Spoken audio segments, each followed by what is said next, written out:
Hello friends, আসসালামু আলাইকুম। আজকে দেখাবো শাশুড়ি মায়ের হাতের গরুর বট রান্না। এখানে আম্মু গরুর ভুঁড়ি নিয়েছে, ভুঁড়িগুলোকে ভালোভাবে ক্লিন করে একটা পাত্রে নিয়ে নিয়েছে রান্নার জন্য। এখানে দিয়ে দিল 2 টেবিল চামচ রসুন বাটা এবং দিয়ে দিবে 2 টেবিল চামচ আদা বাটা, সাথে দিবে 1 টেবিল চামচ গরম মশলা গুঁড়ো এবং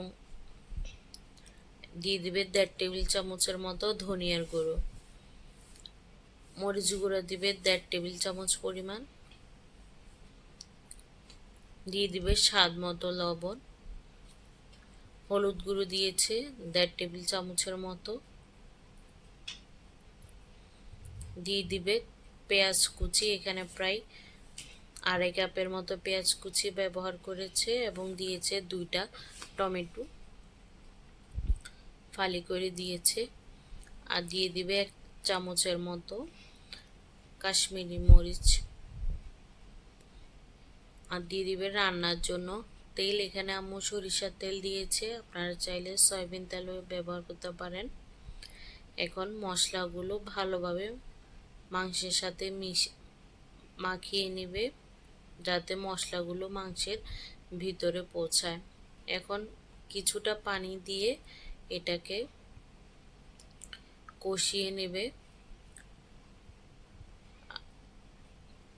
যখন কষানো হবে অথবা মাংসটা যদি সিদ্ধ না হয় তখন অল্প পরিমাণে গরম পানি দিয়ে দিবে। যখন মাংসটা ঝোল একদম মাখা মাখা হয়ে যাবে তখন চুলার আঁচটা অফ করে দিয়ে কিছুটা ওইখান থেকে বট নিয়ে কড়াইতে রান্নার জন্য নিবে, আরগুলা ফ্রিজে স্টোর করে রেখে দিবে, যেহেতু এতগুলো বট একসাথে খাওয়া সম্ভব না। কড়াইতে কিছুটা বট নিয়ে নিল। এখন এতে দিয়ে দিবে কয়েকটা পেঁয়াজ মোটা মোটা করে কেটে দিয়েছে এবং টমেটো, সাথে দিয়েছে কয়েকটা কাঁচামরিচ মাঝখানে 2 ভাগ করে দিয়েছে।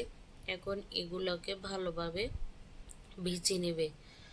যখন ভাজা ভাজা হয়ে যাবে তখন এটা রেডি হয়ে যাবে। এটা আপনারা বাসায় তৈরি করে দেখতে পারেন, অসম্ভব মজা। আশা করি আপনাদের ভালো লাগবে।